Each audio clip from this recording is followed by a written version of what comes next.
ఇప్పుడు తనకు అందరికంటే ఎక్కువగా కేసీఆర్ని కలిసే అవకాశం ఉంటుంది కదా, ఇటువంటి విషయాల్ని పార్టీ అధికారంలో ఉన్నప్పుడు మీ మీ దృష్టికి కానీ పార్టీ దృష్టికి కానీ తీసుకొని వచ్చినారు? అంటే వాస్తవం అండి, కేసీఆర్ గారికి చాలా చనువు. ఎవరికంటే అందరికంటే కూడా కేటీఆర్ గారి కంటే కూడా ఎక్కువ చనువు కవిత గారికి. ఏదైనా విషయాలు ఉంటే తనే వెళ్ళి తండ్రికి డేరుగా చెప్పేది. అట్లాంటి సంబంధాలు ఉన్నాయి వాళ్ళకి, దాంట్లో ఏమి ఇబ్బంది లేదు. ఫ్యామిలీలో తండ్రితో ఉన్నంత చనువు ఎవరికి లేదు, తనకున్నంత చనువు ఎవరికి లేదు. ఏ విషయమైనా అక్కడ చెప్పాల్సిన అవసరం ఉంటుంది, పని చేయించుకోవాల్సిన అవసరం ఉంటుంది. మరి ఏదో ఒకటి రెండు విషయాలు అంటే తండ్రిగా కూడా కొన్ని నచ్చుతాయి నచ్చాయి కదా. ఇప్పుడు ఆ కేసులో ఇరికిందంటే ఆయనకి ఎంత బాధ ఉంటుందండి. కన్న తండ్రి ఆమెను పార్టీలోంచి సస్పెండ్ చేసిండు అని అంటే ఎంత ఆలోచించి తప్పదనుకుంటే చేస్తారు.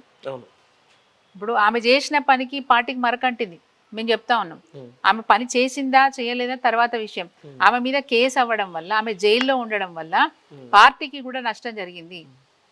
ఎందుకు? పార్టీలో కూడా ఆమె ముఖ్యమైన నాయకురాలు కాబట్టి. ఎవరో కార్యకర్తను తీసుకపోతే, లేకపోతే ఏదో మండల స్థాయి నాయకుడినో జిల్లా స్థాయి నాయకుడిని తీసుకపోతే పార్టీ ఇంతగా ఆలోచించదు. ఆమె మా స్టేట్స్మెన్, మా కేసీఆర్ గారి అధినేత కూతురు ఆమె.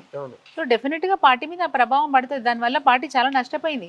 ఇవాళ మాకు నిజంగా చెప్తున్నాం, తెలంగాణలో మేము అధికారం కోల్పోయినామంటే కొంత పాత్ర అది కూడా ఉంది. తను ఏది ఈడీ కేసులో ఇరకడం కూడా మాకు నష్టం జరిగింది, తను జైల్లో ఉండడం కూడా మాకు నష్టం జరిగిందని చెప్పాలి. ఇప్పుడు కవిత గారు బీజేపీ వదిలిన బాణమా, కాంగ్రెస్ వదిలిన బాణమా, లేకపోతే బీఆర్ఎస్ కావాలని ఇటువంటి స్టార్టింగ్ లో ఆరోపణలు అంటే మా ఊహనే అనుకోండి. మా ఆలోచన ఏంటంటే స్టార్టింగ్ లో తను బయటికి వచ్చి మాట్లాడినప్పుడు అంటే పార్టీకి వ్యతిరేకంగా